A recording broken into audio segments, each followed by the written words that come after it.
Macbeth Act 1, Scene 4. In looking at Shakespeare's time, the historian Lawrence Stone wrote that the behavior of the propertied classes and that of the poor was characterized by the ferocity and childishness and lack of self-control of the Homeric age. Imagine Brad Pitt in Troy.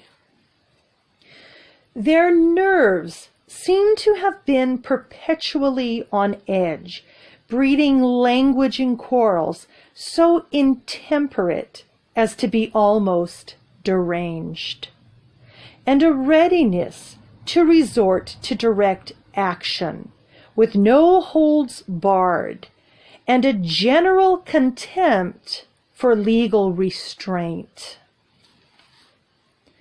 The historian Alec McFarlane took a diametrically opposed view. He quotes contemporary travelers and diarists and concludes, "The very strong impression these works give me is of a society in which people were not moved by irrational anger and fury, where they did not live or travel by fear, where despite physical hardship, there was a great deal of tenderness and affection." Now, both of these positions have some merit, or as Shakespeare puts it, fair is foul and foul is fair.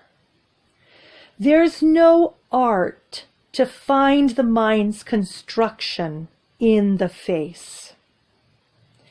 In this scene, Macbeth's face is fair. He speaks to Duncan. "Our duties are to your throne by doing everything safe towards your love and honor." Yet his mind is foul. Inside, he's secretly planning to kill Duncan and his son, Malcolm. In Shakespeare's time, there were far too many specific cases of aristocratic and gentry violence. For example, in 1580, the Earl of Oxford, the man whom some people think wrote Shakespeare's plays, begot an illegitimate child on a gentlewoman who was under the protection of Sir Thomas Knivett. And that resulted in a feud between the two, which included an assassination attempt on Knivett in London and several armed affrays between their retainers and servants in the streets of London, in which 4 men were killed and 3 were seriously wounded.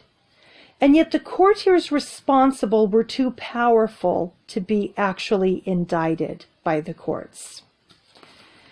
This kind of aristocratic and gentry violence could be added to from all over the kingdom. But as the 17th century advanced, the scale shifted towards fairness as violent behavior became less common. And it was accompanied by a shift in social values. Humanist educators of the period were beginning to teach an alternative notion of honor and nobility, which laid greater stress on civility and restraint. There was the influence of Protestant preachers, too, who preached a sober and restrained model of manhood.